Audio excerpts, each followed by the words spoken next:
මම මේ මොනරාගල මේ ක්‍රීඩාව කරන්නේ කොහොමද කියන කාරණය ඇතුලේ මම මගේ නිවසේ ක්‍රීඩා මධ්‍යස්ථානයක් මම ස්ථාපිත කරනවා.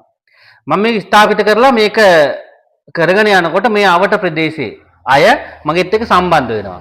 ඇත්තට මගෙත් එක්ක සම්බන්ධ වෙලා අර මම නිතරම කතා කරන්නේ කියන්නේ මේ පස්සේ කාලේ ආසියාවේ වාර්තාලාභීන් පවා මේ මගේ උපදේශකත්වය ඇතුලේ බිහි වෙනවා. ඉතින් මම කියන්නේ දැන් මොනරාගල් දිස්ත්‍රික්කයේ පවර් ලිෆ්ටින් වේට් ලිෆ්ටින් විතරක් නෙමෙයි බරිසිලියම් සවියසෙම විතරක් නෙමෙයි සමස්ත ක්‍රීඩාව නැගී හිටින්න නම් අනිවාර්යෙන් බර යොදාගෙන කරන ව්‍යායාම කිරීම වැදගත්. සමස්තයක් හැටියට ගත්තම පොදුවේ ක්‍රීඩාවට. එතකොට දැන් මේ මමට තේරෙන හැටියට මේ මොනරාගල ගත්තම මොනරාගල ඉන්නවා හරි හොඳ ජව සම්පන්න තරුණ තරුණියෝ.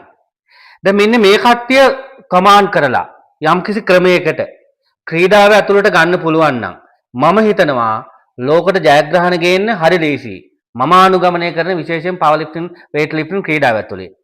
මේක ඉස්සරහට මොනරාගල් දිස්ත්‍රික්කයේ මට පුළුවන් හැකි ආකාරයට මොනරාගල බිම තනන්න මගේ සහයෝගය මම උපරිමයෙන්ම කැප කරනවා.